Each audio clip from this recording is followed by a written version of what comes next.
Hello everybody, what is going on, and welcome to Learn to Defend Cyber. My name is Joseph. Today we're going to be working on Tryhackme's phishing email analysis fundamentals. Phishing emails, they're pretty common. It's looking like my audio isn't coming through for some reason. At least the music, that is. Give me just one moment.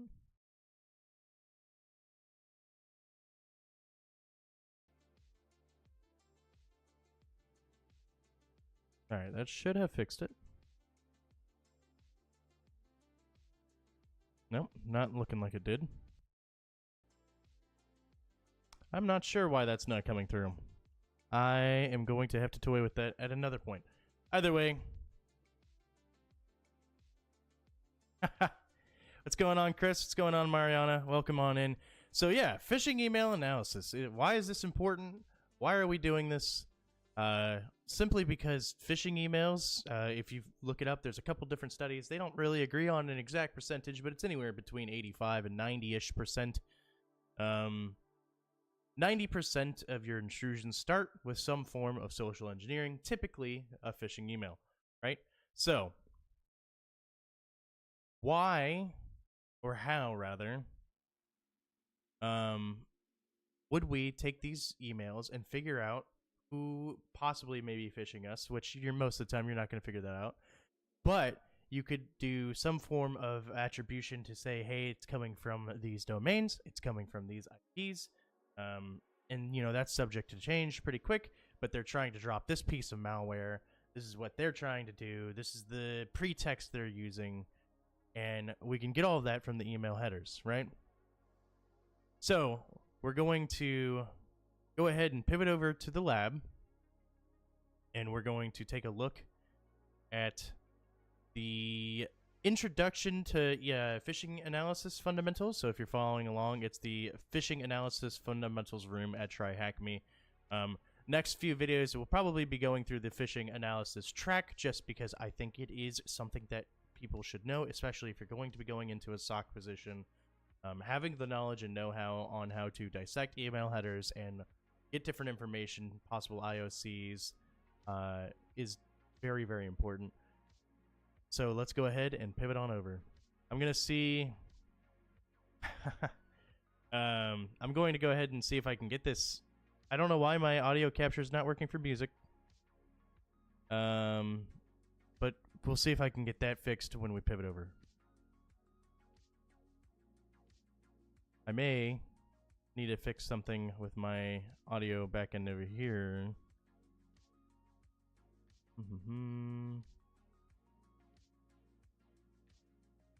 Not seeing it. I don't know why it's not picking that up.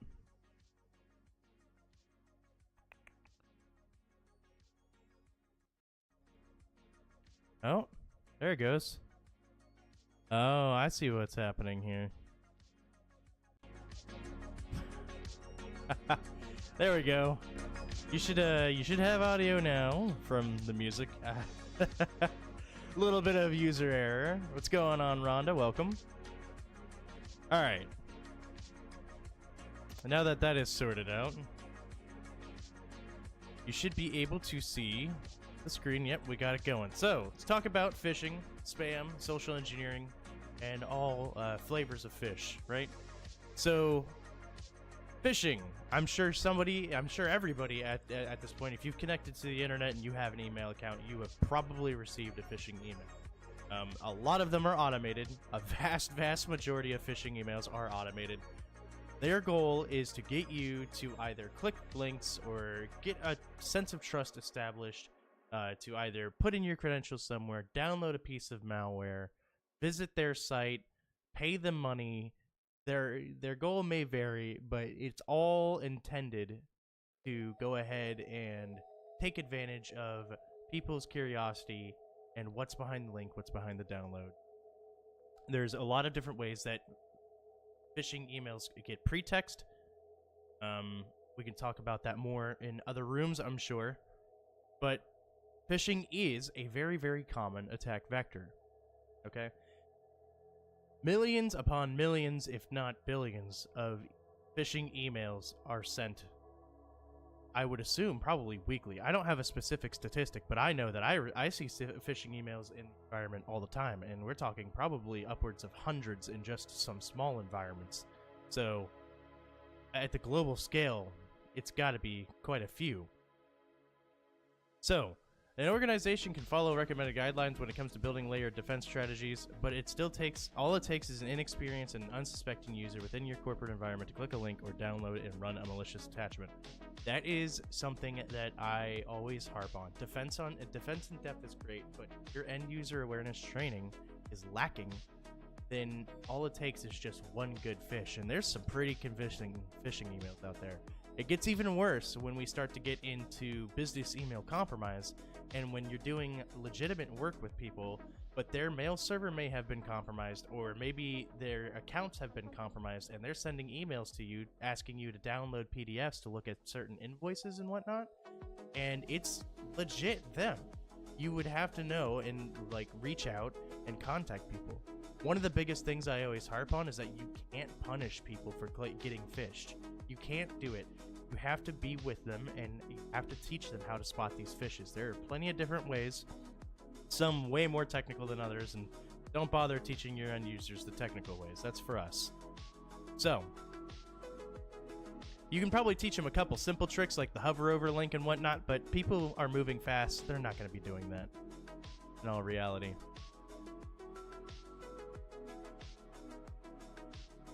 I had so many lost packages that the post office had to send me text messages about. Twas this season. Absolutely.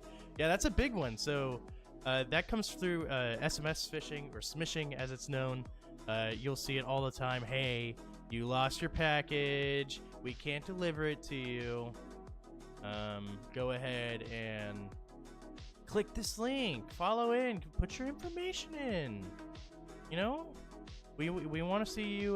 We want to see you get your package. So just put your info in and follow along. Yeah, there's plenty of scams like that. They use to trust the U.S. Postal System, UPS, whoever it may be, to get you to follow that link. So tells us to launch the attached VM. I'm not going to do that though, because it's going to go ahead and split the screen, and I want to read through everything first before we actually get into the meat and potatoes. So basically, we're going to break down email addresses. Again, this is the fundamentals, so it's super duper simplistic. You're probably going to see most of this in Grown at some review. The invention of email dates back to 1970s for the ARPANET, probably before you were born, and before the writer was born here. It was definitely before I was born. You have the user mailbox, with this little @ symbol, the domain. So, right, you have Joseph at gmail.com, right? Or you have Bob Thomas at yahoo.com. If you do custom domains, like if you have a work email, I'm sure, you would have Carl at carlscoffeeshop.com. Okay? Basically, it's exactly what it says in the name. It's an address. It's a lot like a street address. So the user mailbox at the domain, and they do talk about it down here. It's a lot like a street address, right? The recipient's first name, last name, with the house number. So you would say Carl at 123 Carl Street. That's where he lives. His email is Carl at Carl's Coffee Shop. So emails date back to 1970. Go ahead and throw that answer in. Oh, they want the 70s with an S. And we can talk about email delivery and the protocols used within. There are three specific protocols, three main protocols at least, that if you're taking the Security Plus or the CYSA Plus, you'll probably hear about. You have SMTP, which is the Simple Mail Transfer Protocol. POP3, also known as Post Office Protocol, is, and then IMAP, which is the Internet Message Access Protocol. Yes, POP3 and IMAP do essentially do the same thing. They both are responsible for transferring email between a client and the server, whereas SMTP is used for the actual sending of the email. But POP3 and IMAP do have a difference. AOL, you got mail. Sure, you've heard that a billion times. POP3's big difference is that unless you specify, your emails aren't stored on the email server. So, you know, you would have your Exchange server, you have your email server, whatever it may be. Your emails aren't actually stored in there, right? They get downloaded to the local device, and there's no real backup unless you make backups of the email. IMAP, on the other hand, emails are stored to the server and can be downloaded to multiple devices, and every message you send is stored on the server as well. They can be synced, you can access them from multiple locations, right? If you've used Gmail, if you've used Outlook, all of these different things, that's using your IMAP protocol. Back in the day, POP3 was big. If you've ever used Microsoft like Outlook from way back in the day, it was big on POP3. I don't remember. There was another email application that was similar that had POP3 as well. But if you lost that device, you lost those emails. That was the big downside of it. And you can see here the actual breakdown of how an email is sent, right? It says, hey, I want to send an email. Who are they sending it to? It looks like they're sending it to alexa@janedoe.com. It hits the SMTP server. That's that mail transfer server. It goes, all right. The server says, I'm going to hand this off to the DNS server to see if it knows where janedoe.com is. DNS server says, yeah, I know where that is. So it goes out across the wire, hits the firewall, hits the World Wide Web, bounces across however many nodes it needs to relay, going from SMTP server to SMTP server. Hits the boundary firewall of wherever johndoe.com is, hits his SMTP server, and then it gets transported to Mr. Billy@johndoe.com over here. And he's able to see his email, and if it's POP3, then it's not going to be stored on the server. If it is IMAP, it is stored on the server. Vice versa, right? If she sent this using IMAP, then it's going to be stored on that email server, or on the POP3 IMAP server. And that's really the main components of how you send an email, right? The SMTP server needs to be able to determine where to send Alexa's email. It queries for DNS information. This is basically everything we just broke down. The DNS obtains the information about johndoe.com. Okay, so it was Alexa sending to Billy. Sorry. But either way, point still sticks. The SMTP server sends the email across the internet, and he receives it from the IMAP or POP3 server. It gets downloaded to his client. And there is an article for us to read. I'm assuming for full breakdowns of the port numbers. It's showing us that SMTP is port 25. That is the unsecure port for SMTP. There are a few different ports that you need to remember if you are having to memorize this. We have the POP and IMAP ports. These are the secure ports, which have SSL enabled. If you've ever heard of SSL, or if you haven't, let's assume you haven't. Secure socket layer, replaced by TLS now, which is transport layer security. That's what encrypts our traffic in motion. Like, so you have data at rest, data at use. I don't know why I'm blanking on the last one. It's data in motion, right? Data that's being sent. When you're transferring data, I'm having a crazy brain fart right now. Either way, the POP server, if you're going to use the secure port for that, that is going to be port 995 with SSL enabled. For IMAP, it is port 993 with SSL enabled. The insecure ports, which you'll probably see all the time because not a lot of people encrypt their email traffic, is 110, and then 143 for IMAP.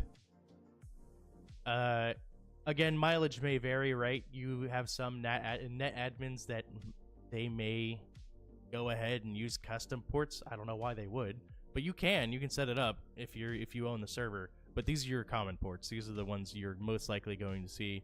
And SMTP down here, it looks like you have port 587 with start TLS. I'm not 100% on what start TLS is, but I know it's not really as secure as just a pure TLS connection. And these are the answers for the questions down here. We have what port is classified as secure for SMTP. That is going to be our port 587. if they're using this document. There is another port as well that they could be using, and they are using that port. I'm going to have to Google that port. For POP3, that's going to be 995. And for IMAP, that is 993. All right, so let's go ahead and Google the secure port for SMTP.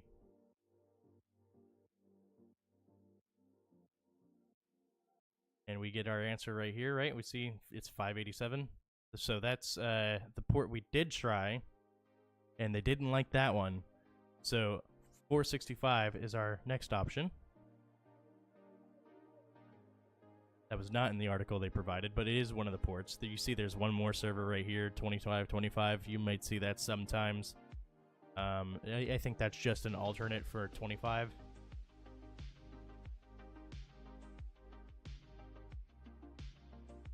Email headers. So this is where we start getting into the forensic aspect of phishing email analysis, right? This is where we're actually going to start looking at some of this information that we need to look at. We know how the email transfers. The email header, information about the email, such as email servers and that relay the email, and then there's the email body, right? That's your two main components of the email.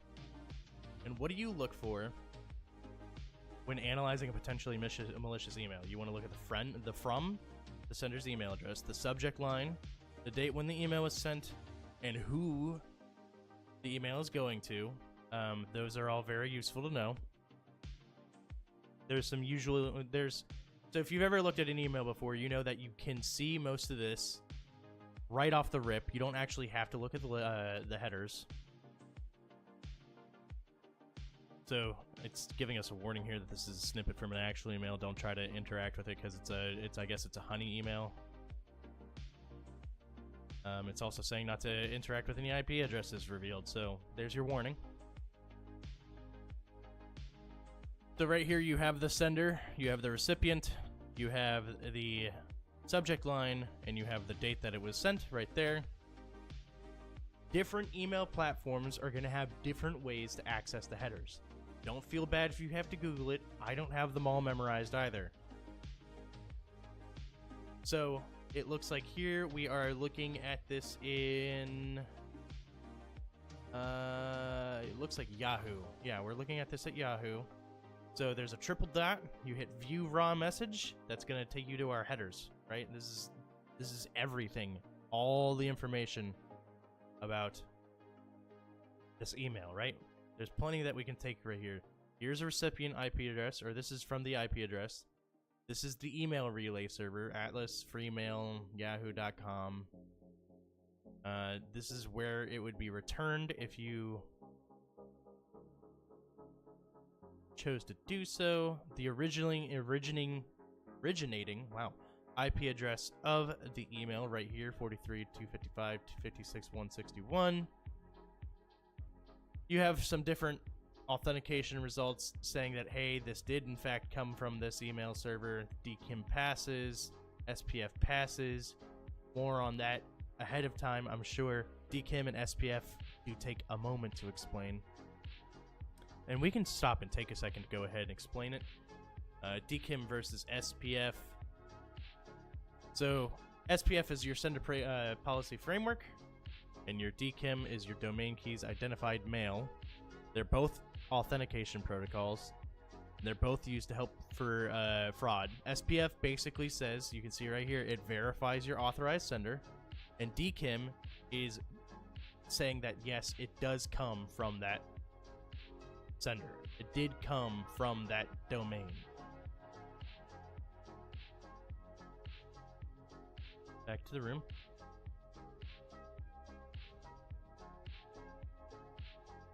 There's some more information here.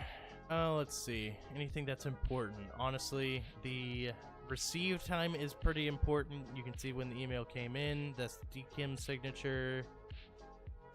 Here's the subject down here. And you can see information about who it was from, who it was to. And there's a nice reply to right here. So So your reply to isn't always the same as the sender, right? If you ever see it, sometimes you reply to an address and it goes to a no reply or something like that. That's one way that phishers and social engineers can actually take advantage of it. If they're spoofing an email address, right? You could have, for instance, I don't know, Colonel Sanders send you an email, but it's actually Carl, and when you hit reply, instead of going to Colonel Sanders, it could go to Carl. Or he could just spoof it and not change the reply to, and it would just go back to Colonel Sanders, and Colonel Sanders would be like, well, I didn't send that email. I have no idea. I'm just over here making fried chicken. All right, not all the information. It's not showing us everything. You can view the email in the email samples directory in the desktop.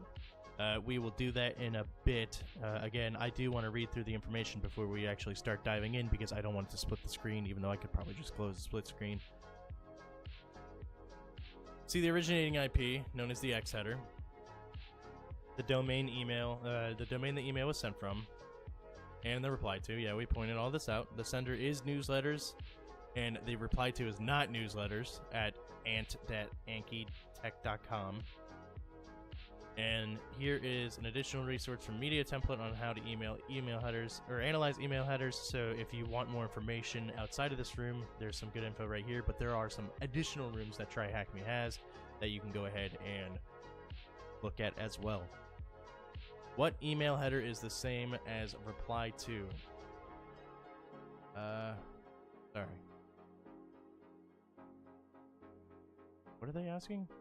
Oh. Are they asking for the authentication results? No. From. I don't. Sorry. Sometimes the way the questions are worded. What email header is the same as reply to?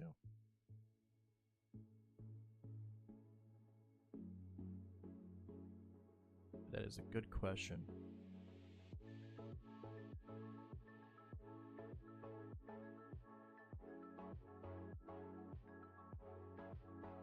Is it the return path? Is that what they were looking for? Don't actually know. Yes, they were looking for return path. So you can see up here that return path shows where it's going to go when you hit reply, and it just goes to this big mumbo jumbo. That's also your reply to. Sometimes the way things are worded, it can stumble you up. Don't be disappointed if you get tripped up. It is common. What's going on, Alfredo? What are we checking for in phishing email analysis? You're looking at the headers. We're going to look at an attachment here soon as well. The text is really tiny on the stream. Oh, sorry about that. Can you increase the web browser zoom? Yes, I can. I can, in fact. That should be better. Are you able to see that better? Yeah, that looks good in the preview, so I'm going to assume that did better. Sorry about that. Once you find the email sender's IP address, where can you retrieve more information about the IP? You can probably go to Whois, honestly. I don't know if they actually talk about it in here. They're wanting a specific answer. I would go to Whois if I had the IP address. Do they mention that here?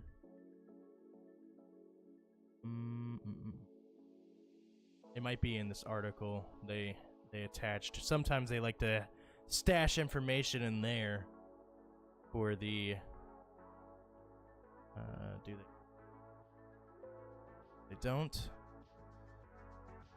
Do they mention who is on this page? No, they don't. Once you find the email sender's IP address where you can I'm gonna try Whois. We'll go out to Whois. I don't know if that's going to drop my IP address, so I'm going to actually take this out of the window. Here we go. Let's try Whois. Nope, that is not correct. Where can you retrieve more information about the address? They've got the information in here somewhere. And again, these walkthroughs are blind before you start flaming me in the comments. Let's see.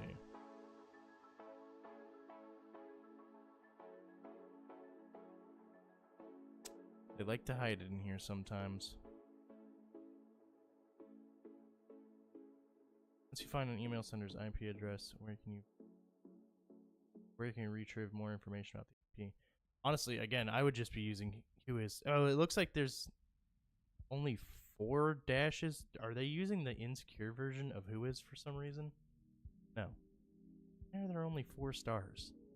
What are you doing, Tryhackme? It's got to be in this article, then. Go ahead and check it out. We will scan for this really, really quick. You know what? I'm probably going to Control F for www. Okay, they tell you to use aaron.net. Giving you results, letting you know which ISP or web host the IP address belongs to. Yeah, that's definitely a different option. I typically use whois to do some reverse searching of IP addresses.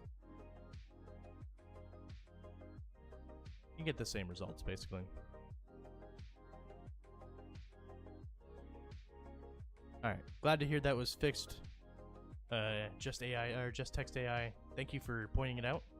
I was not aware. Sometimes it looks pretty good on my end, but it might be smaller on other people's displays. That's the tricky part, right? The preview. Preview makes it look good. Anyways, email body is a part of the email which contains the text or HTML formatted. It can be plain text or it can be HTML. This is an example of a text-only email. This is just your simple emails like, hey, how are you? Projects due. Bye. And this is an HTML formatted. Down here you have some message right here. Looks like a picture that didn't load. We have a hyperlink, another hyperlink, another hyperlink. So that's 3 spots they could store a phishing link. The above email contains an image which was blocked by the email client and embedded hyperlinks. Yep, so if you ever hear the term embedded, that just means that it's code, right? And that's why it's highlighted right there. It's because it's a hyperlink. You can just click the text.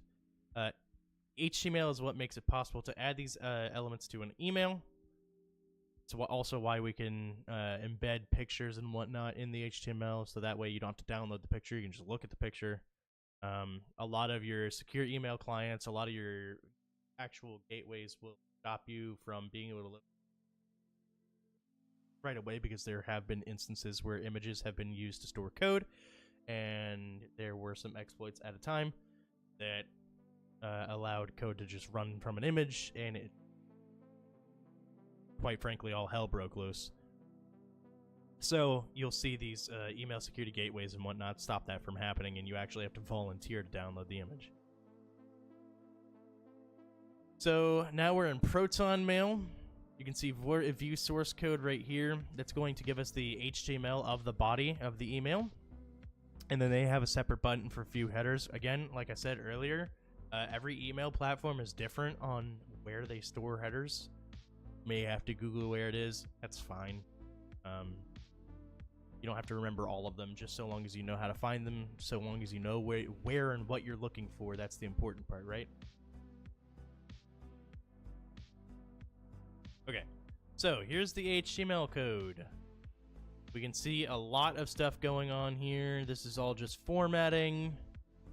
Start centered white container here. You can see this is the pre-header. It says, hey, this is a message from Tryhackme. And here's the content, the main content. It's like, okay, here's the logo. I'm assuming they're trying to load the logo of Tryhackme from something, or whatever they're trying to load. Whatever picture they're trying to load would be here. You see the source goes out to Imager, looks at a PNG. Then they make a table, and it says, hi, Heaven Reza, you have a new write-up submission. And then it links to wherever the write-up is. And then it has another link right here. This is where they're formatting that hyperlink for go to Tryhackme, and it goes to the website right there. And for your support, reply to this email. And in this specific web client, the option to switch back to HTML is called View Rendered HTML. So that goes from this back to the email we were looking at earlier. It'll be different on different webmail clients. Following is an HTML formatted email from Netflix, in quotes, with an attachment. The web client is Yahoo. So you can see that this is what it looks like on Yahoo. It's just, hey, your friends at Netflix. This is like a snippet of an email. And then it has this PDF down here. It's probably malicious. The email body has an image. The email attachment is a PDF document. Now let's view the attachment from the source code. This base 64 down here, that's what all this gibberish is the actual attachment. From the above example, we can see the headers associated with this attachment. Content type is application/PDF, right there. You can see that right up here, and that's the name of it, is payment update ID.pdf. Content transfer encoding, it says that it is in base 64, so if you didn't know how to identify base 64, it does tell you right here, content transfer encoding base 64. And it does say that it is an attachment. When interacting with attachments, proceed with caution. Make sure you don't double-click an email's attachment. Yeah, that runs it, right? If you double-click an attachment, it's going to run it.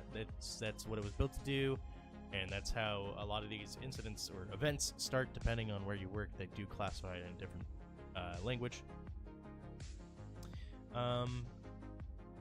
Very simply, you want to be careful. You want to download it. You want to make sure it is not on your work machine when you download this this potential piece of malware. And you want to detonate it in a very safe environment, like a sandbox, Joe's sandbox, any .run, anything similar to that. Or if you have a sandbox VM that you may do it in, then you're probably at the stage where you need to have it in a sandbox, because building out sandbox VMs is a little bit difficult. It's not very difficult, but it does take a little bit of time. Even though there's some pre-canned ones that are nice to play with. In the above screenshots, what is the URL of the blocked image? So that image that tried to load that got blocked, it is this https i.imager.com lswat.di.png. They made it an image, so I can't just copy it. https i.imager. I always forget how they spell imager. They spell it weird. IMGUR. I almost had it right. IMGUR.com/lswat.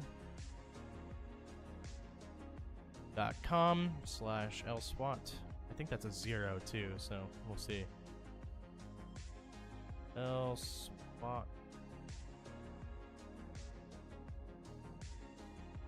0t. Probably not a 0. If it's not a T, a 0, we will change it. di.png. NG. That was lowercase. Hit submit. Okay, it was a 0. It's kind of hard to tell. They look very similar. Alright, what is the name of the PDF attachment? It's payment-update-id.pdf.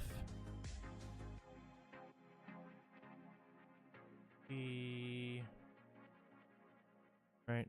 Oh, updated ID. Def.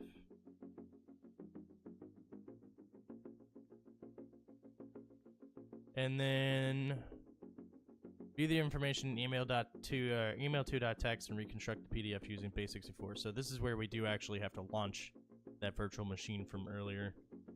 Where are you? All the way back here up at the top, you just hit start machine. It'll take a second. It's going to split the view. Is it still comfortable to read for y'all? Honestly, it should be, because we blew up the text. That was a good call. So while this loads, we'll go on and move on, and when this is done loading, we will look at email 2. The types of phishing. Boy, oh boy, are there so many different types of phishing. I mean, it will change depending on vendor. It will change depending on cert. Quite frankly, you only need to know the main ones. You only need to know the main ones. You have your normal mal spam. These are your bulk junk emails, just meant to take up space in your inbox and just send you advertisements. And they may have something attached to them, but more than likely not. You have your phishing, which is the same thing as your spam, but it's basically they have the actual attachments. They have a lure. They're trying to get you to click, trying to get your credits, trying to do whatever. Spear phishing, which is specific. Now we're starting to get specific, right? Targeting specific individuals, targeting a specific organization. They're starting to actually get very, very specific with the pretext, which is that little bit of text that lures you into clicking or downloading or doing whatever else it is that you're trying to do. You have whaling, which is the same as spear phishing, but it's targeting specifically CEOs, CFOs, executives in general, right? Somebody that is important or of power. It is going after them. That's why it's known as whaling, right? You can think of Moby Dick. What's going on, FedEx? Welcome. Smishing is phishing, but over text messages. Phishing is phishing, but over voice. And you have quishing. You have, some certifications point out different types of phishing. Your mileage may vary. Honestly, you can call most of these just normal phishing, unless it is spear phishing or whaling. It is kind of, well, I wouldn't really call it whaling, but I would definitely say spear phishing if it was super duper targeted. If it's just generic phishing, that's like they're not really caring, then I would just call it phishing. People are gonna know what you're talking about most of the time. When it comes to phishing, the modus operandi is usually the same, depending on the objective of the email. Be to harvest creds or gain access to the computer through a remote access Trojan, also known as a rat. Typical characteristics phishing emails have in common. Usually the sender email address is spoofed to somebody trusted, and you can do email spoofing. There's services out there that let you spoof your email. The subject line is written with a sense of urgency, like they're trying to prey on your fear to get you to move fast or to get you excited by something. You know, we've all seen phishing email taglines before. It's like, your password has been changed for Netflix, and you're like, uh-oh, I gotta fix that. Go in, click. Oh, they want my password. And you type it in, or it downloads the attachment when you just click the link like that, or it says, hey, you got a speeding ticket in Las Vegas, and you're like, uh-oh, I gotta figure that out, right? There's different ways that people urge you or get you to click on things.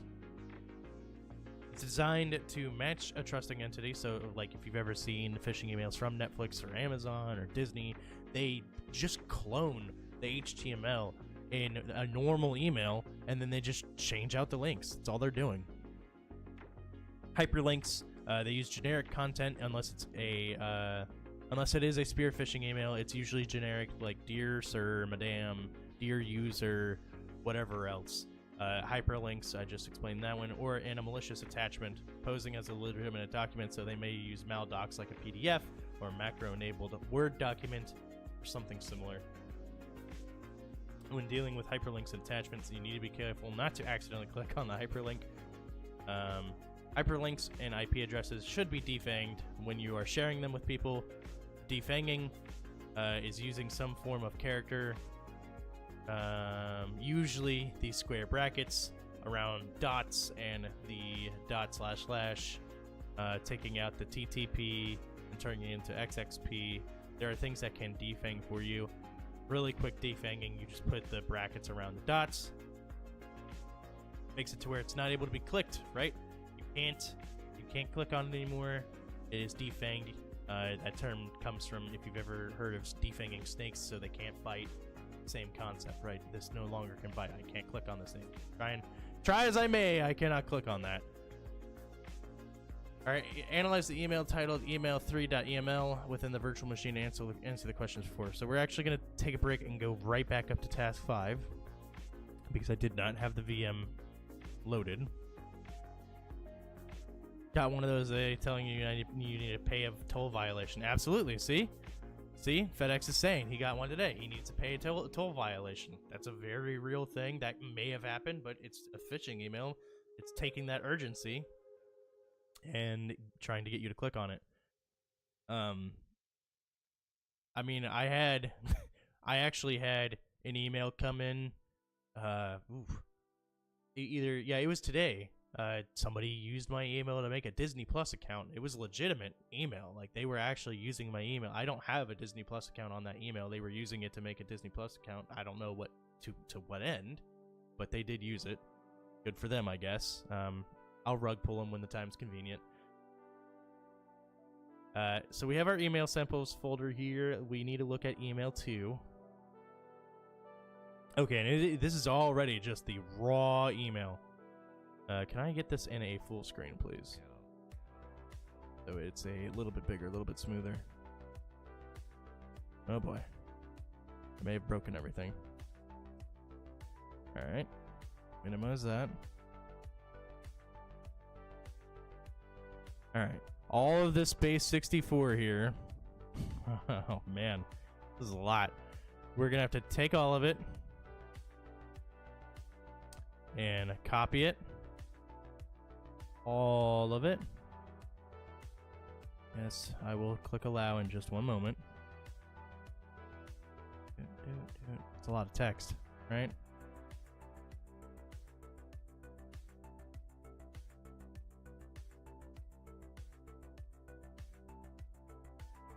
This does take a moment. Should have done it the other way around, honestly, going down. Oh boy. Alright. Try this again.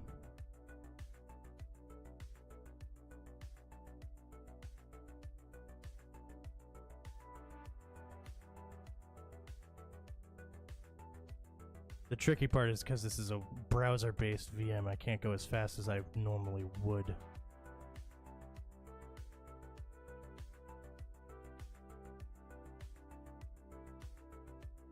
Oh, what just happened? This is gonna get annoying.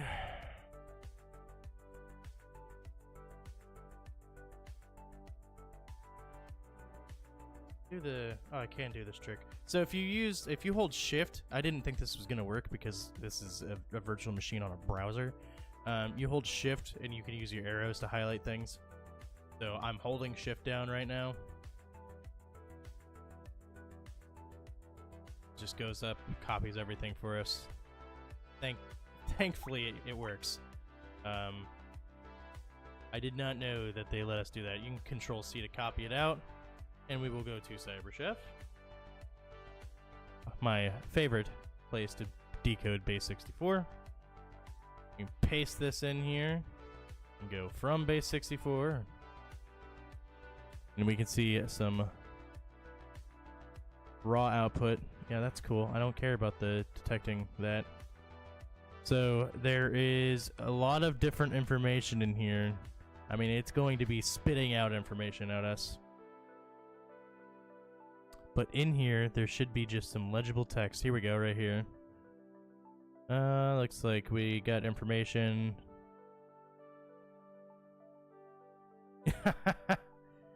Oh, Wade, you made my Disney Plus account for me. Thank you.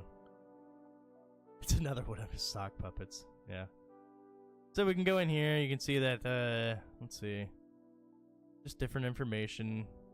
Comes from the Adobe PDF library. It said that there should be a flag in here somewhere. I don't believe you, Tryhackme. Is this the right? Am I even looking at the right email? Yeah, email2.txt.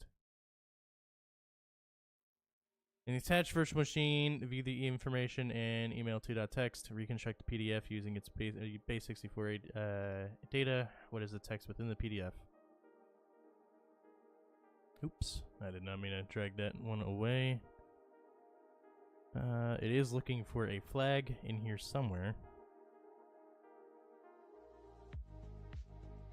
Maybe we can Control F it. I don't even know if it's gonna actually let me look at it like that. EHM. Nope. Well, thank you. We will copy this back over. We'll go back to our VM over here. And I'll make a really quick new text document. Or maybe I won't create document here. Empty file. Care about the name because this is a temporal thing. Paste it in. Paste, paste, paste. Paste, paste. Are you gonna work? No? Not gonna work? Why? Paste. I have to paste it in here first. Clipboard. Paste. Okay. Then We can make that go away, hit paste. I don't know why it's not letting me paste that. Tryhackme. Oh, there we go. Why is that only like a fragment of the information?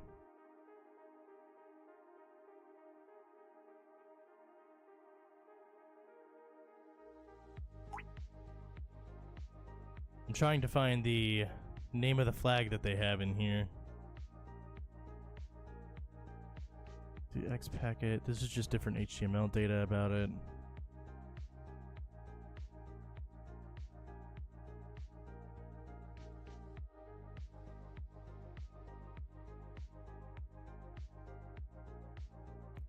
So I did reconstruct it using the base 64 data.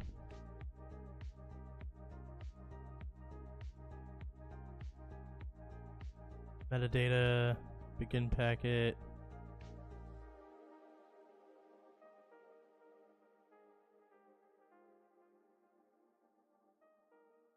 Just trying to figure out where they have that flag in this. Is it at the top? Did I just miss it?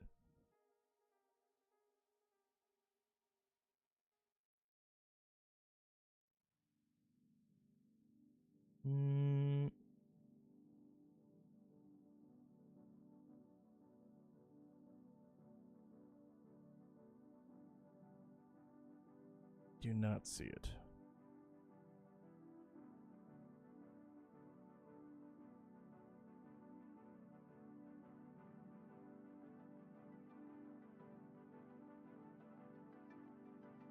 Yeah, I'm done using a terminal or a cyber shop.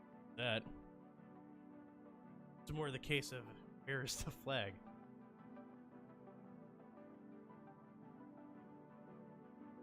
All the information. Did I copy everything? I'm sure I did. I think I did, right? Might have to go back and look at the email, the original one. Did I miss something when I was copying all this info out? That's possible. No, I think I got all of this. So we can...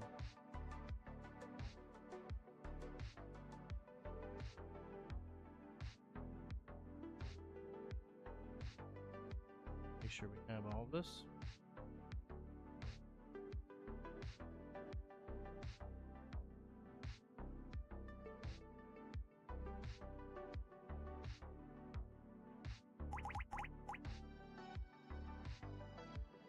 Off, go to back to CyberChef so that I paste it all correctly.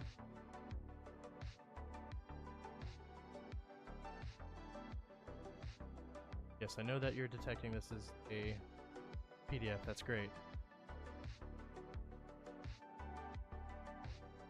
No use for that. Want to know where the flag is, please?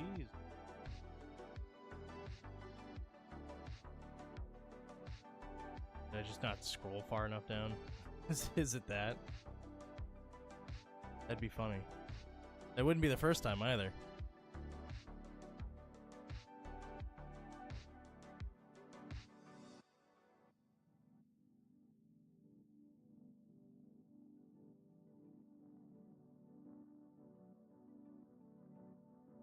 I mean, that's just a bunch of raw data from a PDF. You're not going to be able to read that.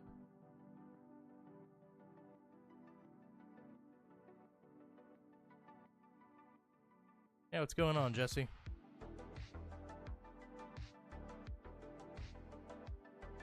I'm trying to figure out where they stuck this flag at.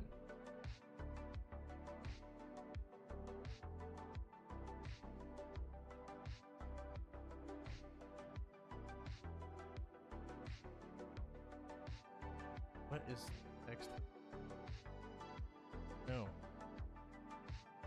Base 64. Unless this isn't base 64. Am I making an assumption here? Yeah, no, it's base 64.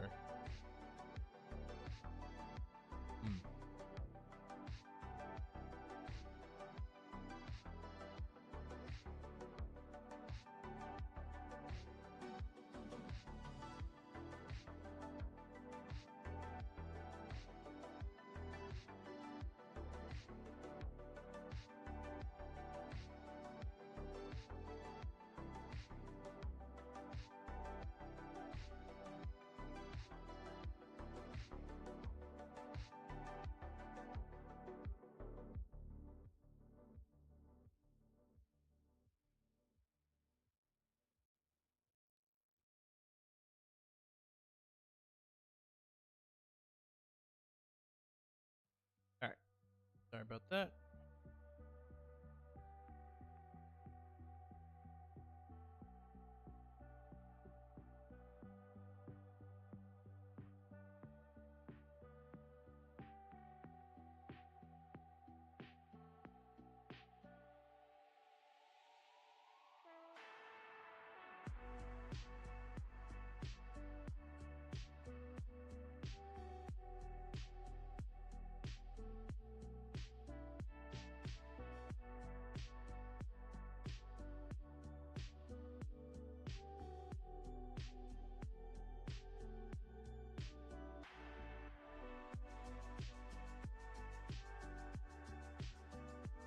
I think we're gonna actually have to sit here and reconstruct this this PDF from the ground up. I think that's what they're wanting us to do. I don't think it's just in the decoded base 64.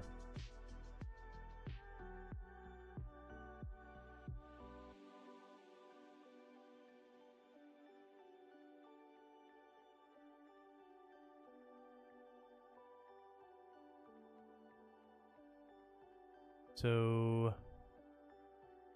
we can do this. We'll do this in the terminal then. Give me one moment. I'm gonna have to look up a bunch of commands. I'm not a Linux power user by any means. Alright. No, don't save. I don't care. Go to our terminal here. Change over to our desktop. Go over to email samples.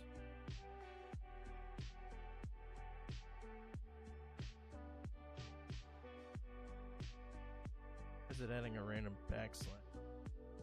Quotes. Usually when there's white space, by the way, you have to throw in quotes. Alright, so we can copy our to.text to email to I mean, I don't think it really matters. We'll just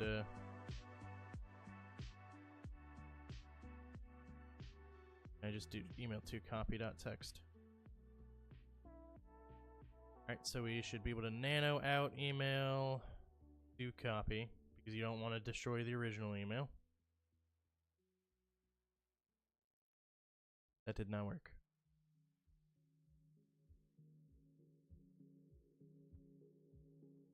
Well, exit. Why did that not copy over? I'm telling you, not a Linux power user by any means. It's one of my big goals is to learn a lot more Linux this year. I just do not use it.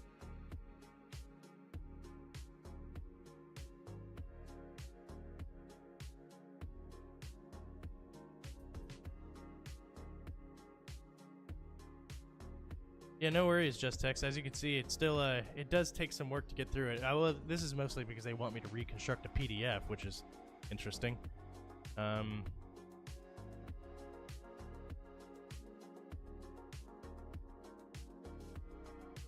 Feels like I think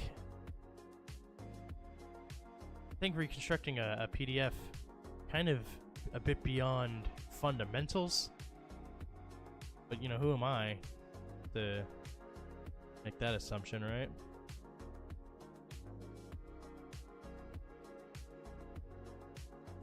I'm trying to figure out why my copy command didn't work.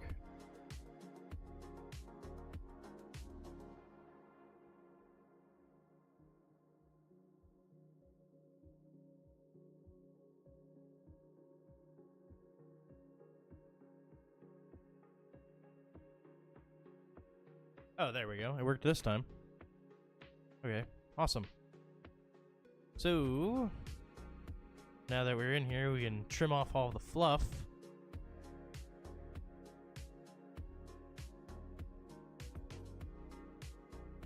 We will go ahead and get rid of this portion. We don't need that. We're just wanting the base 64 here. Oh my god.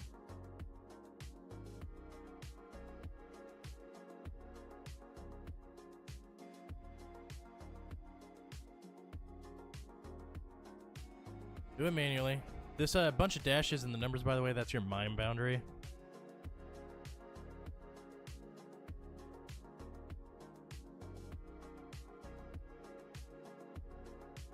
Oh, are there a bunch of new lines in there? There are a bunch of new lines in there. That might be what's screwing up the base 64 decoding. Good to know. We'll have to trim out those new lines. Scroll all the way to the bottom here. All the way. Alright, delete this other MIME boundary.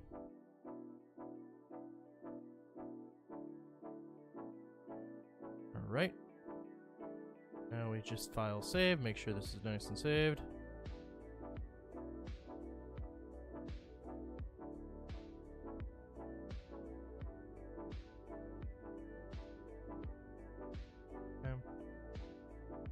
Hit Y to save it as the same name. And then we will have to trim out those new lines. And I'm going to have to remember how to use the trim command. Translate or delete characters. ER, by the way. Use -D. And we can put in our set of characters that we're going to be trimming out. So TR-D.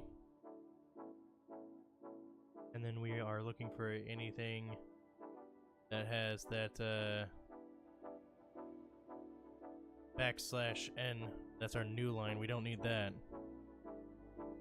And I don't remember if it's a less than or greater sign for that. Honestly, this might fail. That's fine. Email to copy dot text.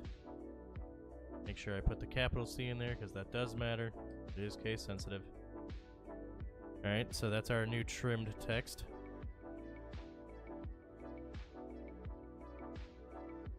Still a bunch of nonsense. Now we have to base 64 decode this. And I believe it is literally just as simple as saying base 64. Oh boy. Oh. Pretty sure it's just -D. Yep, -D. So base 64 -D. And then the name of our file.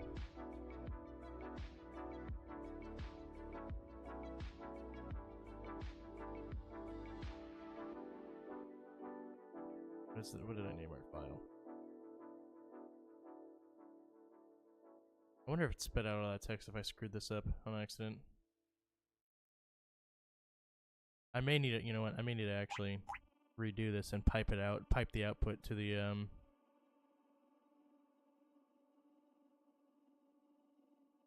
pipe it to the base 64 decode.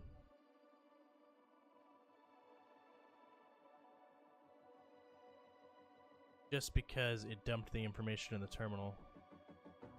Alright, base 64 -D out to, and we'll just make it a .pdf so we can open it and read it. We will name it decoded.pdf. So we should have our decoded, yeah, we should be able to open that up now.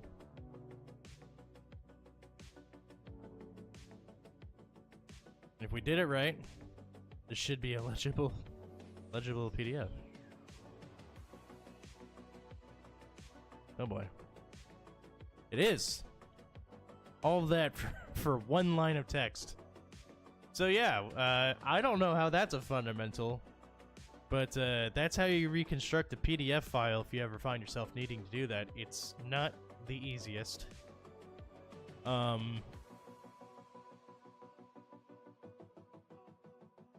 Odd thing for them to throw in the fundamental room. That's all I can say. So that's our flag. You can hit submit. So let's kind of stop and explain what we did for a second. We had base 64 encoded data that we knew was the PDF.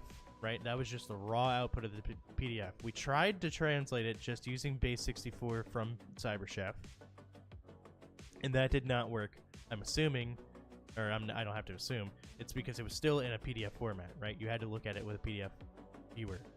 I decided to take the route of just doing it in the terminal. We could have done this in base64 or in CyberChef as well. But you have to go in, you have to remove the new lines, make sure you have all your junk data out. You're just wanting that base64. So we use the tr command to go ahead and remove all of the new lines. And then we took that and piped it out in base64, decoded it, and stuck it in a new thing that we appended the .pdf extension onto so that it was a PDF file. And we opened it up using Chrome, and we got our flag. That is a quick rundown of everything that just happened. I know it was a lot. I don't know why they had that in a PDF room. All of this for one line of text. Yeah, absolutely. What's a MIME boundary? Good question, Mariana. So MIME, M-I-M-E.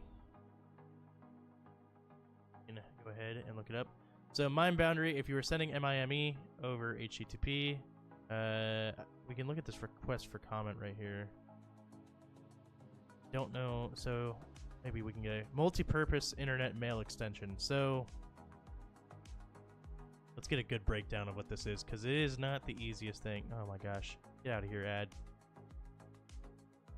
Okay, MIME is an extension of the original SMTP. It lets users exchange different kind of data. So instead of you just being able to do text, it allows you to do your audio, your video, images, etc. Whenever you see MIME boundaries, it's like the start and the end of the email, basically. I think that's the simplest way of breaking it down. I'm not a networking engineer. But in simplest terms, that is what a MIME boundary is. We can probably close this split view. And because we have it in a new tab. All right, and we can look at email3.eml. Go into our email samples here. Load this bad boy up. We have all of our information.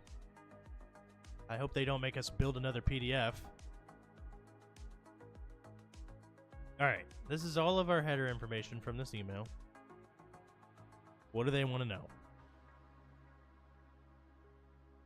Okay, so Alexa is the victim, Billy is the analyst assigned to the case. Alexa forwarded the email to Billy for analysis. What trusted entity is this email masquerading as? We have support at...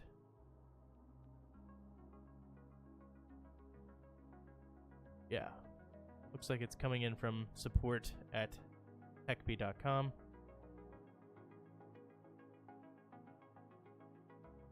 But we will double confirm.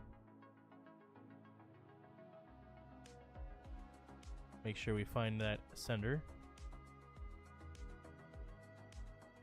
Yeah, it's definitely coming from support at techbee.com. So that should be our first flag right here. I got the carrot with it too, but whatever. Delete that. But trust in it.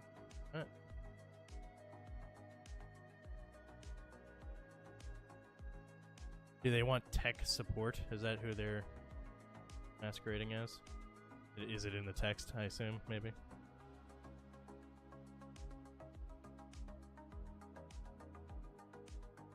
Do a little reading before we make assumptions. It is ungodly slow, though, I'll tell you that much.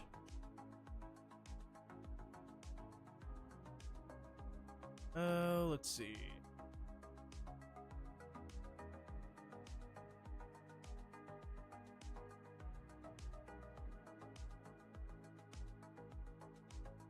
We definitely know it's come from the TechBee email or the domain. Subject ID, or the subject is just UTF encoded. Is this base 64 encoded? Really? Okay.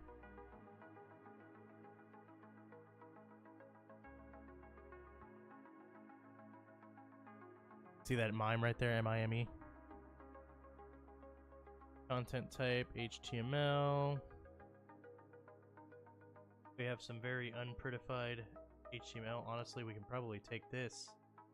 I'm pretty sure that our cyber chef over here does have a beautify function.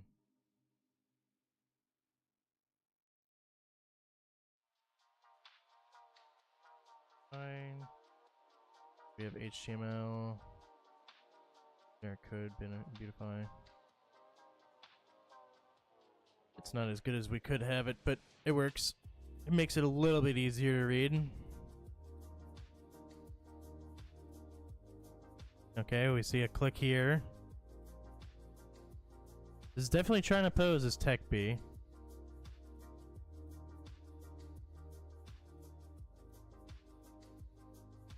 If you wish to unsubscribe, references this TechB link.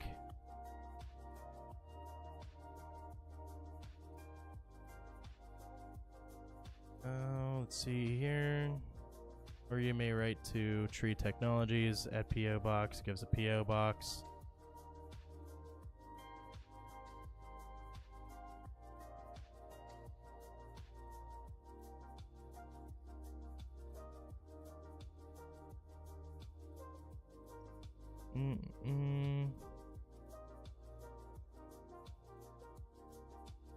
Keep looking at this email.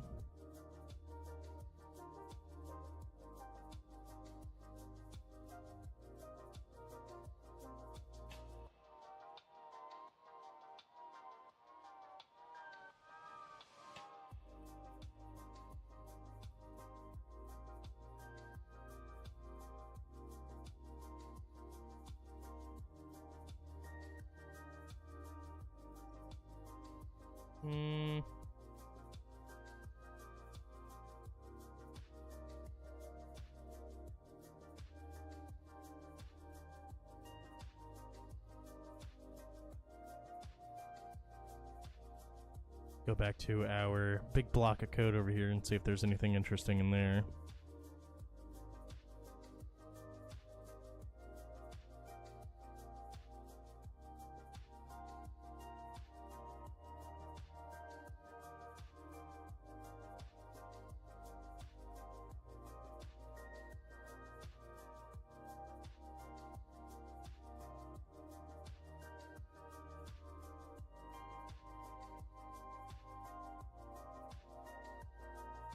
We might have to decode the text in the email headers, probably, honestly.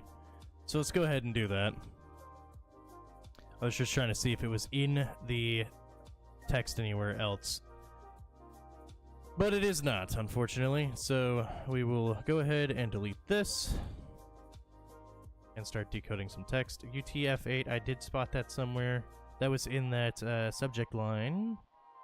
Where was that subject line?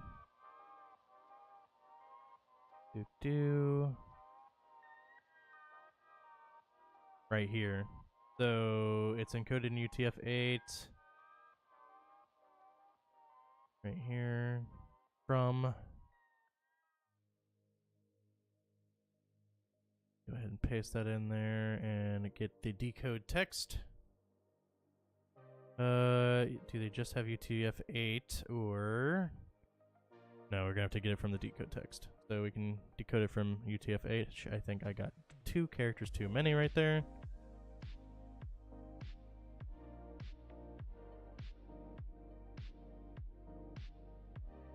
Come on. Oh, there we go. So if we decode it from base 64, there must be something in there that tips us off that this is in base 64, I'm sure.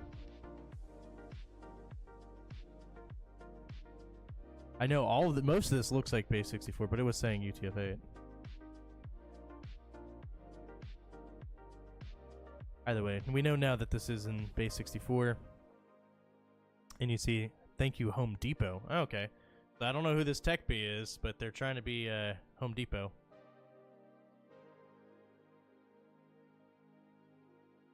What is the sender's email?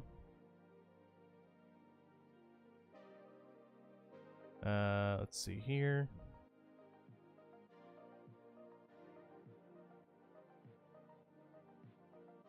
we have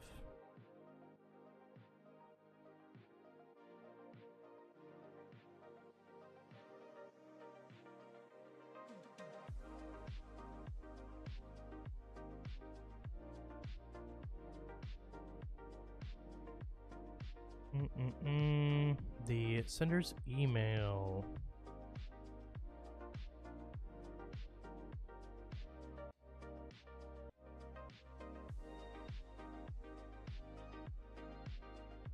This right here from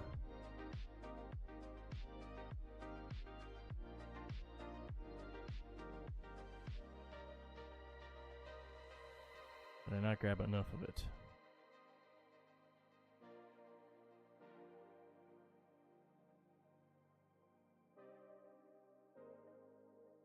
Oops. Okay, so that's just the, I don't know why it's saying from in that field then.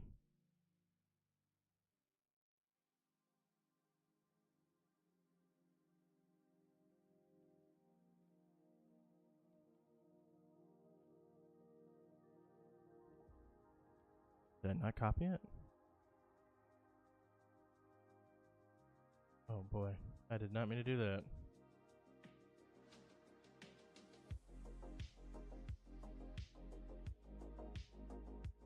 Just saying thank you, Home Depot. We need the email. Or is it just the support@techbee.com? Am I overthinking this? It's very possible. Okay, yeah, I was overthinking it. That happens. What is the subject line? Yeah, I saw it. It's the X sender. I was overthinking it, thinking they would hate it as base 64 encoded as well. What is the subject line? That's going to be in our subject field, which is right here. What is going on, Tech Ricky? Welcome for joining, or thank you for joining, rather. That is our subject field right here. Delete this. Order placed. Your order ID. Blah, blah, blah, blah, blah. Placed successfully. So, you know, now you got this email. You're like, whoa, I didn't place an order. Hold on. What's going on here?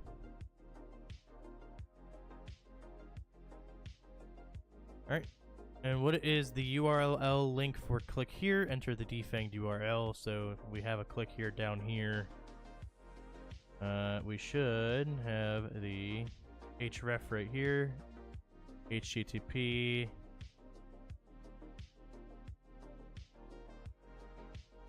A bunch of nonsense right here. They want us to defang it, which is good practice. Where did they want us to defang it on, though? Do they want us to defang on the dots, I assume? There's different defanging formats, so we'll go ahead and do this. Throw in the brackets here. Throw in a set of brackets here. Right there. And we should be able to submit. Uh-oh. Doesn't want us to do that. Yeah, Cyber Chef. Just pop it in there and let it do it for us. And we can bang. Please defang that for me. Thank you very much.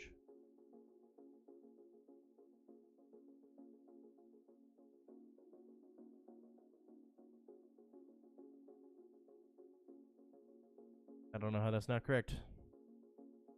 That is the URL, in fact. Do we have to decode the text with that? That'd be funny.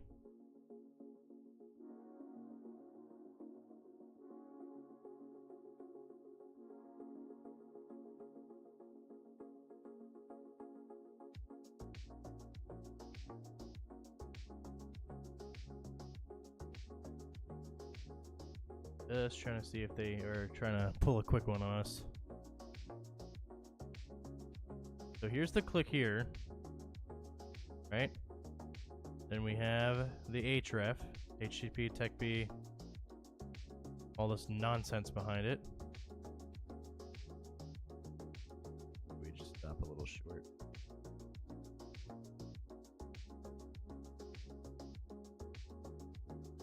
Let's give this, we'll run it over here. Get the defang, gives us our defanged. Okay, yeah. It was because of the 3D on it. For whatever reason, the 3D, I guess it's because they were making a 3D, I'm not too sure. But the 3D on it was what was throwing that off. So all I did was trim it out. And that does look like base64 encoded text. I'm sure it translates out to something. Alright. Before ending this room, you should know what business email compromise is, or BEC. Super duper popular attack. What some actors will do is they'll compromise an environment, and they will just maybe either take over an email server, or they will take over an email account specifically, and they'll sit there and listen. They will put themselves, they'll maintain access by like getting some way of signing in, right? Usually through the M365 settings or whatever email client you're using.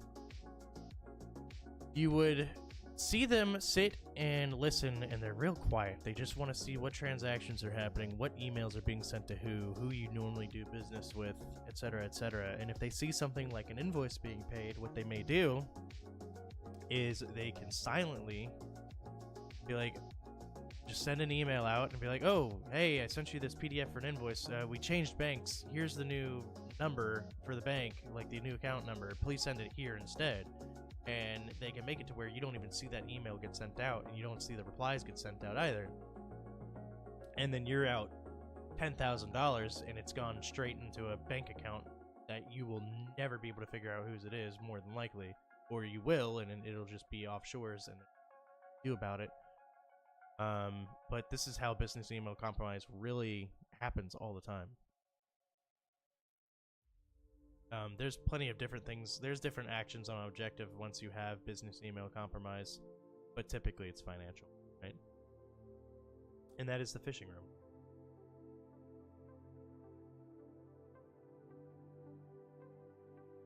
So, overall, what did we discuss? What do we know now? Phishing, probably one of the most common entry vectors when you're thinking of threat vectors for attackers and threat actors. You can look at the headers and get some pretty decent clues as to where it may have came from, what may be attached. We went through reconstructing a PDF, which I wouldn't have considered that a fundamental, but it was a nice little curveball. I enjoyed doing it, fun exercise. I encourage that you go ahead and do that too. I know you can just get the flag from the video, but doing it is fun. But yeah, just like if you ever see the common signs of phishing, right? You know, spear phishing can get super specific. They can call you by your first name, give you information about the company that you work for, and it all seems legitimate, and they spoofed your CEO. It can get really, really tricky, and with the rise of large language models, it can be even trickier. So, stay vigilant. Don't click on links, right? Don't berate end users if they do click on links. Just take every opportunity as a learning opportunity. Thank you very much for hanging out and helping me go through this, and I hope you did get some value, and I hope to see y'all next time. Bye, y'all.